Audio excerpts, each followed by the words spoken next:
So in our lesson on the V-Ray settings, render settings, we've chosen the option to use the V-Ray frame buffer. So let's see why that's cool. I'm going to hit render here. You see the Maya frame buffer opens very briefly and closes. That's perfectly normal. Now the V-Ray frame buffer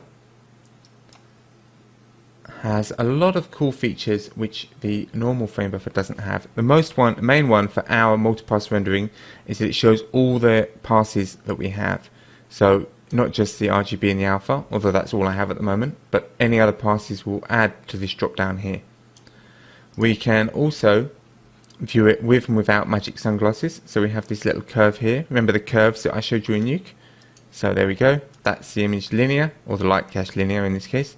And that's light cache viewed sRGB. So you can see linear sRGB. Now it's rendering buckets, and the buckets are following my cursor around. They're following my cursor around, as you can see, because I have this option here selected. It's a great option for seeing parts of your render that you're particularly interested in earlier, but still rendering the whole frame. If you only want to render a specific area, you can use this teapot square, draw a square, and then hit render. Obviously we're already rendering, so it's not going to change anything. You can render a different pixel aspect ratio if you're rendering, heaven forbid, NTSC or PAL, or if you're rendering anamorphic, which is more likely. You can render half resolution. Now we're doing 720p and it's pretty fast, so we don't need to worry about that. And I can stop the render.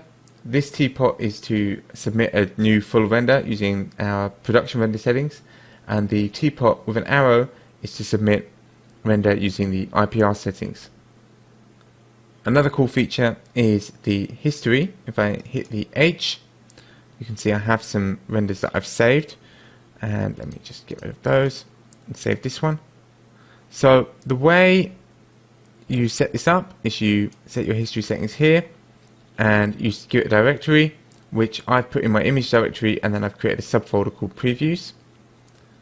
And I set it to autosave, and I only want to keep completed renders.